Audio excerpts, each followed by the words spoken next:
Alright everyone, so in this video we're going to be comparing the Galaxy A12 to the Galaxy A13 and to the Galaxy A14. Stay tuned.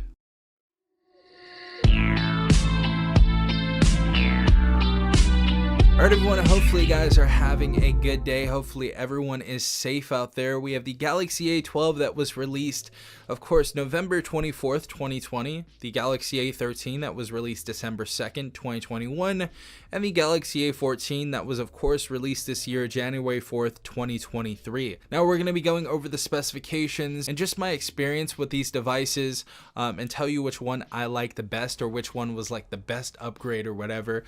So we're going to be going through that right now. First and foremost, we're going to go over the build of these devices right here one by one. The Galaxy A12 right here, this device is going to be made out of plastic. Of course, the design of this device was pretty decent back then. We had that quad camera setup right here. They were trying to copy the iPhone 11 or 12 at the time, of course, like they always do. But we have this textured back right here. And it actually went off into the smooth back and it looked actually pretty nice for the time, to be quite honest. Going over to the Galaxy A13, they took a more plain Jane approach. It's going to be a non-textured back, so all smooth back, but with that more modern design that looks like the Galaxy S22 with the triple camera setups right there.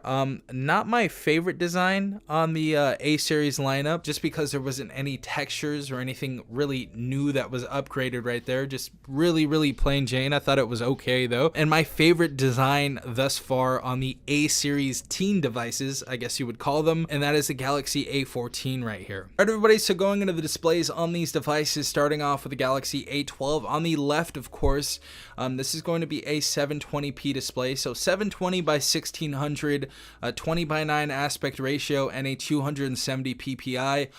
This is also going to be a 6.5 inch display. Going over the Galaxy A13, we are going to have the same resolution, 720 by 1600, a 270 ppi, same 6.5 inch display, but we are going to get a better refresh rate finally on the Galaxy A13, moving from 60 Hz to 90 Hz. And going over to the Galaxy A14 5G, we are going to have a huge bump in screen quality as far as like the brightness, the colors, everything. The saturation just looks much better compared to the A12 and the A13. So on the Galaxy A14 5G, we actually have a 90 Hz refresh rate as well. We have 0.1 inches bigger than the A12 and A13, so it's a little bit of a taller device. I don't know if you guys can notice right there, but we went and finally made that jump from 720p to 1080p on the A14 5G, as well as finally a higher PPI. So on the A14 5G, we have a 400 PPI, so about 130 pixels per inch more than the Galaxy A12 and A13, and it is a very noticeable change. Getting into the operating systems of these devices, on the Galaxy A12 we actually started off with Android 10 and we upgraded all the way to Android 12 UI 4.1, so that's very impressive. 2 years of updates, and the security patches I think are still coming on this device. I think I got one even this year. Going over to the Galaxy A13, we started off with Android 11, as you guys know, and we have Android 13 UI Core 5.0 on that device now, so great to see.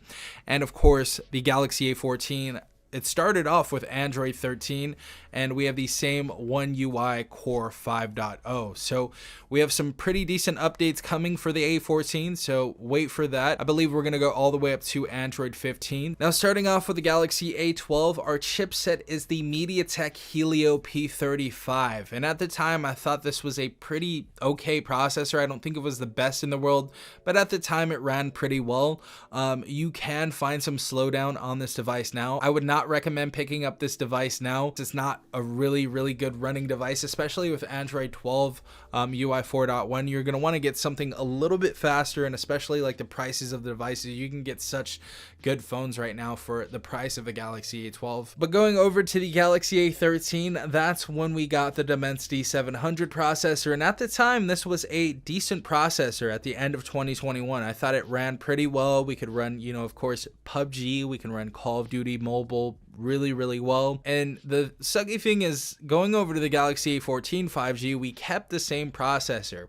So there's not going to be a huge upgrade on the Galaxy A14 as far as like performance goes. So we're going to have the same MediaTek Dimensity 700. That was kind of a bummer for a lot of people. Going over to the memory on these devices, of course, the Galaxy A12, we're just going to go over the base memory because there's so many different versions, guys. So with the Galaxy A12 right here, let's go back to the home screen. The Galaxy A12 had 32 gigabytes of internal storage at the time and 2 gigabytes of RAM, which is something we definitely couldn't even comprehend in 2023 right now. That was decent back then. Right now that would absolutely suck. So 32 gigs of internal storage and 2 gigabytes of RAM. All of the applications in the Play Store, of course, would take up that storage so quickly.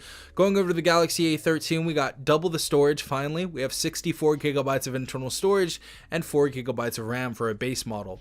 And of course, going over to the Galaxy A14 5G, we have 4 gigabytes of RAM base and 64 gigabytes of internal storage. Now, I think something I have to say about the Galaxy A14 regarding into RAM and storage and stuff like that. The Galaxy A14 is the first device that had a model with 8 gigabytes of RAM. So it actually had double the RAM if you guys want to get the 8 gigabyte version of the A14, which I would just honestly buy a more powerful phone if you guys are spending that type of money. So going over to the cameras, finally, I'm going to tell you my experience I had with each of these. With the Galaxy A12, we had a quad camera setup. Our main camera is going to be 48 megapixels, and that's going to be our wide camera. Our secondary is going to be 5 megapixels. That was our ultra wide camera. Our third is going to be a 2 megapixel macro camera, and of course our fourth is going to be a 2 megapixel depth.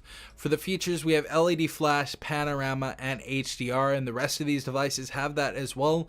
And the rest of these devices, like the Galaxy A12, has a max recording of 1080p at 30 frames per second. Now going to the middle device right there, the Galaxy A13, we had a main camera of 50 megapixels, and that was going to be our wide camera. Our secondary was a 2 megapixel macro, and our third was a 2 megapixel depth camera. Now the thing that sucks is we did leave out the ultra wide camera, so there is no ultra wide camera on the Galaxy A13. Going over to the Galaxy A14, we had of course a 50 megapixel camera, the same one that we had on the A13. That was our wide. Our secondary is going to be a 2 megapixel macro, and our third was of course a 2 megapixel depth. Now as far as the Galaxy A12 at the time, it was the same quality you would get on any other budget phone. There was a decent improvement on the Galaxy A13 due to software and all that type.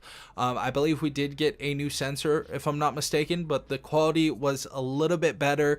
And on the A14, there was some minor improvements as well in low light photos and software optimization and stuff. A lot less noise on the Galaxy A14 and low light photos than the Galaxy A13. So we got a decent upgrade, whether it was software or the sensor itself, in all generations of these devices. But of course, the A14 5G has the best camera right now. Getting into the front facing cameras, the Galaxy A12 had a 8 megapixel f2.2 aperture. The A13 had a 5 megapixel f2.0 wide camera. So we had a wide angle camera on the A13. That was a good improvement from the A12.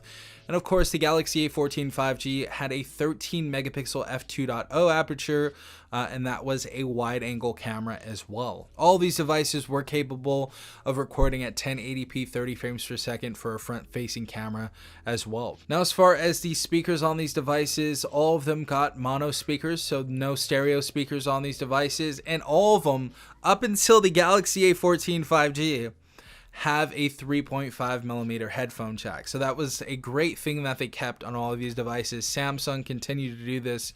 Absolutely love that. Now, of course, two things that never changed from the Galaxy A12 to the A14 was that we have fingerprint sensors, of course, on the power buttons. So no in-display fingerprint sensors on any of these devices. And also, the batteries on these devices, they all had 5,000 milliamp batteries, and they all had 15-watt wired charging.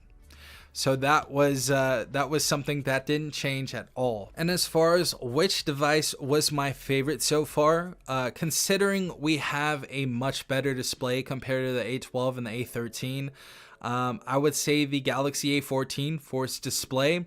But if we're just talking about power and gaming and having like a good time and an all-around decent phone. I think the Galaxy A13 is the best for its generation at the time, because even the Galaxy A14 still has the Dimensity 700, and that was the biggest difference, was the jump from the Helio P35 to the Dimensity 700 processor. So I think the Galaxy A13 was the most solid device out of all of these devices. Of course, the A14 is still the best device. It's the most recent, has the most upgrades in all of those areas. But I think my favorite would have to be the Galaxy A13. Now, as far as upgrading, I would not upgrade from the Galaxy A13 to the A14 unless you just want a better display. If you want that 1080p display and that nice 400 ppi on that device, that's really the only thing that's changed. There wasn't really too much of a power change at all. Of course, same processor as I said before, same storage, same RAM, same battery capacity. So if you have the 12, I would upgrade to the 14. But if you have the A13, I would wait until the A15 comes out. But that was my comparison of the Galaxy A12, A13, and A14, of course. I was just noticing this. All of these, like, all of the main wallpapers for these devices, they're all like these cement balls, and this one kind of went together.